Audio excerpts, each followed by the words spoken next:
about sugar that we probably didn't know about. So number one fact is that cravings can be stopped. You can actually stop your cravings if you're aware of them. So we want to be feeling awareness in our bodies of what the cravings feel like. So is it a trigger in your mind? Is it because it's a certain time of day? To be finding awareness of this, you need to be able to stop and think about it. So if you go, say, for instance, walking by a petrol station and there's the chocolate and there it is available for you, that could be a trigger. And suddenly you get the awareness of the cravings. Now, the cravings can come in ways of like saliva in the mouth, a gurgly tummy, just the smell of the chocolate or whatever it is that's sweet that's calling you. It might trigger feelings of dopamine because you remember having that sweet thing when you were happy. It's an event and that kind of thing. So sugar is known to actually create dopamine in the body, so that then your brain remembers that. Now, being aware of this is the number one thing that we can help ourselves. So taking some breaths when you feel the trigger. So you feel the trigger, you're in the place, you smell the chocolate or whatever it is, and then you take 3 deep breaths at this point. You can actually find your awareness of that and therefore make a choice. There's always a choice, isn't there? Always a choice. Now, which choice, what are you going to do? What decision are you going to make with the choice? And that is the point. What is that decision? Rather than just stuffing it in because you want to stop that craving, just take a moment and pause and see how it feels. So that's number one tip. Take 3 breaths when you feel the trigger. Now, number 2 is to read the food labels. So we're going to read some food labels today. I've got, this is an obvious one, chocolate, obviously, eraser bar, and the food label at the back, I'm going to read to you anyway, but there it is for the camera. So what we have to do is look at the food label, and you look at carbohydrate, and of which is sugars, and you can find out the percentage of sugar within that product. So it's not the amount of sugar that you're eating, but it's important to compare the percentages. So of which are sugars, this is 44% sugar.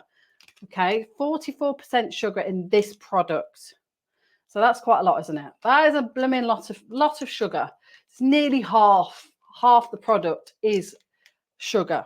Now, we know that we don't want loads of sugar in our life because sugar messes up our insulin levels, messes up our cortisol levels, and can create insulin resistance, which therefore then, if you do that enough, you then become diabetic. So we don't want loads of sugar. We know that. Okay, so that product there is 44% sugar. So let's now look at something else.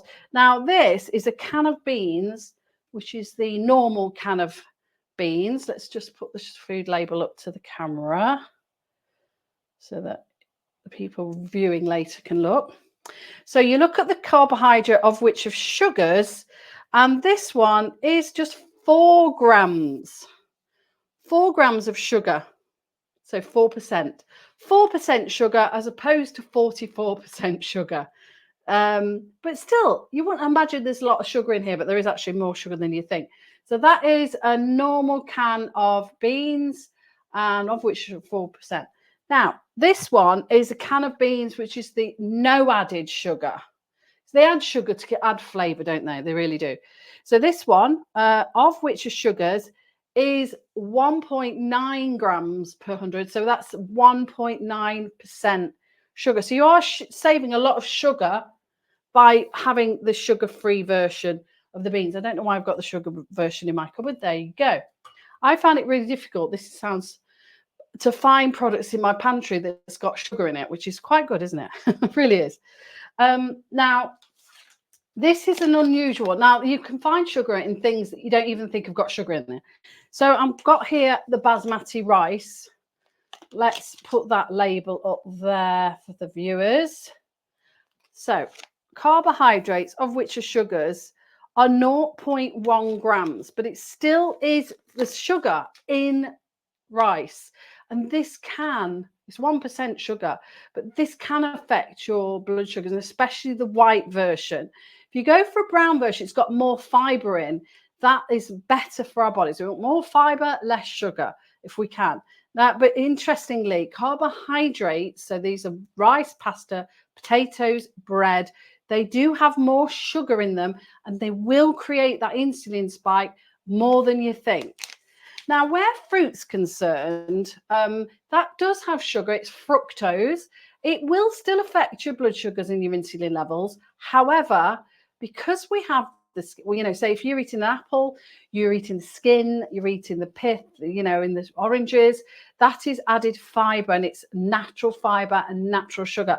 The sugar still does affect your body the same as it would with a chocolate bar, but it won't it's better because we're having more fiber with it.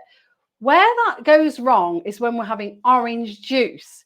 So if you get the freshly squeezed orange juice, I could actually get it from my co-op. I bought some the other day.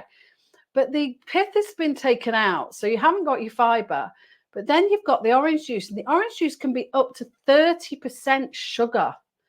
Even though it's fructose, even though it is natural, it still is sugar. So I think one of the biggest things is that orange juice is that misdemeanor. Well, let's have orange juice because it's really good for us, vitamin C. But it is. But however, the sugar overrules it. If you see what I'm saying. So there's quite a few little elements there to look at where sugar's concerned. Now, so that's really important. Now, adding vegetables to your meals can help to regulate the blood sugars, as we know, and reduce the cravings, as does fiber.